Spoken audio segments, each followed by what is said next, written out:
Assalamualaikum warahmatullahi wabarakatuh. Apa kabar anak-anak? Alhamdulillah luar biasa, Allahu Akbar.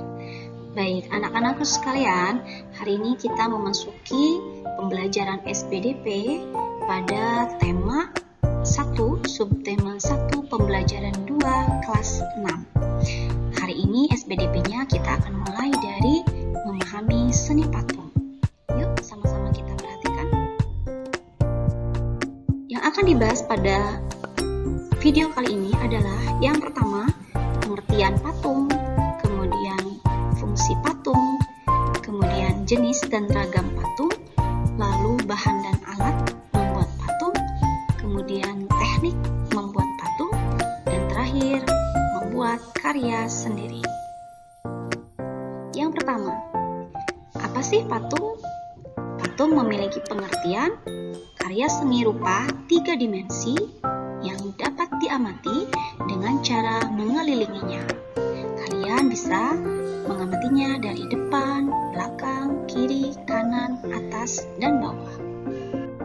Arti patung, menurut Kamus Besar Bahasa Indonesia, patung adalah tiruan berbentuk orang, hewan, dan sebagainya.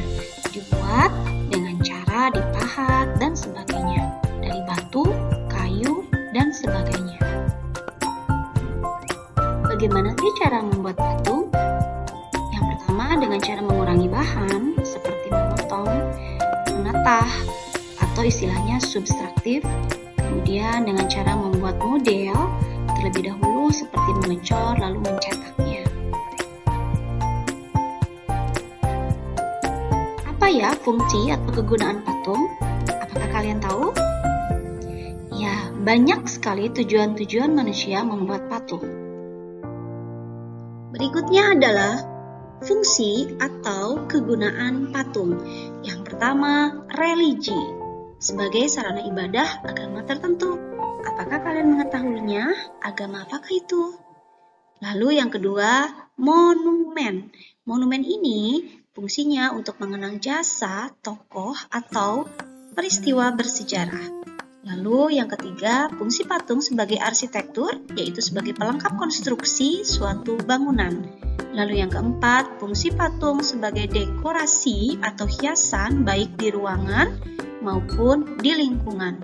Lalu fungsi patung sebagai seni atau estetika, sebagai bentuk ekspresi seniman yang wujudnya bisa jadi aneh ketika orang awam melihatnya. Lalu yang terakhir, fungsi patung sebagai kerajinan, yaitu untuk memenuhi kebutuhan pasar komersil, misalnya untuk cenderamata, oleh-oleh, dan lain sebagainya.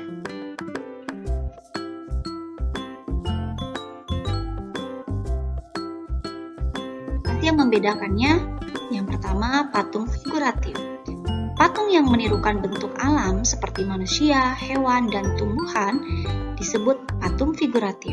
Patung ini terbagi menjadi dua, ada yang bercorak imitatif atau bisa dikatakan nyata, ada juga yang bercorak deformatif atau penggabungan dari bentuk alam menjadi bentuk baru tetapi masih terikat dengan sifat-sifat fisiknya. Yang kedua adalah patung non-figuratif. Jenis patung ini perwujudannya tidak nyata dan bersifat abstrak atau tidak meniru bentuk di alam, atau imajinatif atau non-representatif. Berikut adalah contoh patung berdasarkan perwujudannya. Yang pertama, perhatikan oleh kalian. Imitatif. Ya, benar, itu adalah patung Soekarno-Hatta. Kemudian yang kedua, deformatif. Contohnya, di sana ada patung ibu dan anak, tetapi tidak menyerupai aslinya ya. Perhatikan baik-baik. Kemudian yang ketiga, abstrak.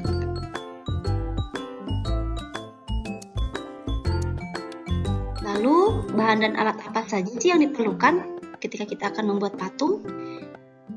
Bahan untuk membuat patung bermacam-macam, sedangkan alatnya menyesuaikan, tergantung pada bahan dan teknik yang akan digunakan. Bahan seni patung terdiri dari 4 jenis bahan. Yang pertama, bahan lunak. punya massa atau volume, dan mudah dibentuk. Contohnya tanah liat, lilin, clay, sabun, dan lain sebagainya. Kemudian ada bahan seni patung yang sedang, artinya dia tidak lunak dan tidak juga keras. Apa sih contohnya? Contohnya ada kayu randu, kayu waru, kayu mahoni, dan kayu senan. Kemudian ada bahan seni patung yang keras. Kayu keras atau batu-batuan termasuk ke dalam jenis bahan seni keras. Contohnya pualam atau marmer, batu granit, batu andesit, kayu jati, kayu ulin, kayu sonokeling, dan lain sebagainya. Dan yang terakhir, bahan seni patung, cor. Bahan cair, serbuk, atau tidak padat. Jadi walaupun dia bentuknya cor, bahannya ada yang cair, ada yang serbuk, dan juga tidak padat. Namun dia akan menjadi keras dan padat dalam waktu atau proses tertentu. Campurannya bisa kita buat dengan menggabungkan semen dan pasir. Kemudian gips, lalu kuningan, perunggu, emas, timah, resin, fiber, dan lain sebagainya. Apa saja sih alat untuk membuat patung? Bagian pertama ini akan kita bahas ya. Yang pertama ada palu. Perhatikan oleh kalian, palu ini bisa kita temukan ya di alat-alat perkakas tukang. Nah, palu biasanya dipakai tukang bangunan, digunakan untuk memukul pahat. Yang mana pahat? Pahat adalah ini ya. Dia terbuat dari logam yang sangat keras dan tajam. Tersedia dalam beberapa mata pisau, dipakai untuk memahat atau mengurangi bahan sedang atau keras. Lalu yang terakhir, butsir. Butsir ini semacam pisau atau alat sudip untuk mengukir bahan lunak. Memiliki mata logam yang tumpul dan mata logam dari kawat. Kemudian alat berikutnya adalah meja putar. Apakah kalian memilikinya di rumah? Ya, mejanya seperti ini. Meja putar berupa meja bundar yang dapat berputar ke segala arah, sehingga mudah melihat dan mengontrol bentuk patung tanpa harus bergerak. Digunakan untuk bahan tanah liat. Kemudian alat berikutnya adalah tang. Digunakan juga ketika membuat patung berbahan kawat atau yang memerlukan rangka kawat. Gunanya untuk membengkokkan dan meluruskan kawat sesuai rancangan. Lalu ada alat las. Untuk membentuk bahan logam tanpa mencairkannya agar dapat menyusun logam sesuai dengan keinginan kita. Wah, di antara alat-alat yang sudah disajikan, mana saja yang kalian miliki?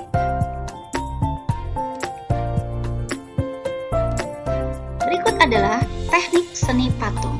Teknik adalah cara untuk melakukan sesuatu.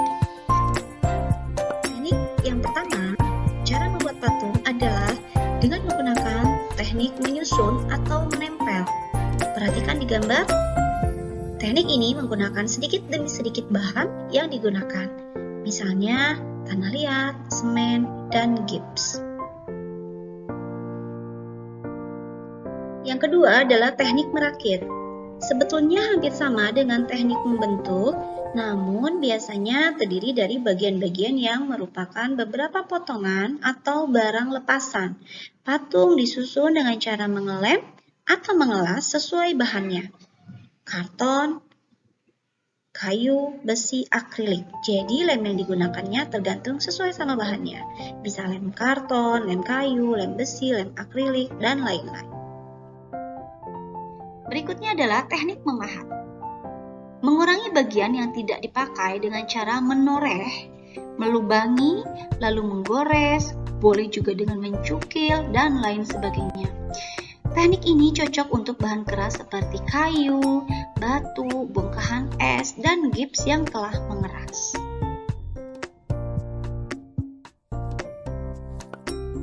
Teknik membutsir. Nah, ini dia. Perhatikan baik-baik. Teknik ini mengurangi bagian yang tidak dipakai sedikit demi sedikit. Menggunakan alat sejenis pisau berukuran kecil. Cocok digunakan untuk bahan lunak seperti lilin, sabun, dan gips.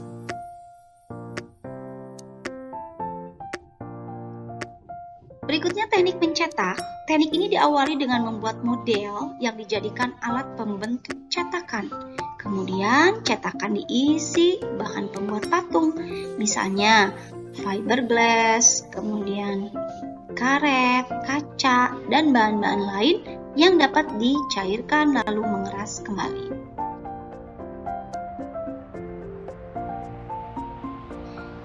Berikutnya adalah teknik menempa.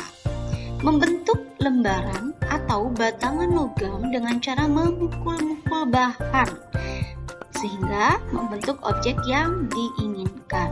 Agar lebih mudah dibentuk, logam dapat dipanaskan dahulu. Baik, berikutnya adalah ini hasil karya teman-teman kalian dalam membuat patung dari bahan sabun. Bahan yang cukup lunak dengan alat butsir juga bisa kalian lakukan. Oh, apakah kalian ingin juga berkreasi membuat karya seperti itu? Ayo, lakukan. Berikut adalah video tutorial. Selamat menyaksikan. Baik anak-anakku semuanya, terima kasih atas perhatiannya. Silahkan berkreasi, semoga bermanfaat. Assalamualaikum warahmatullahi wabarakatuh.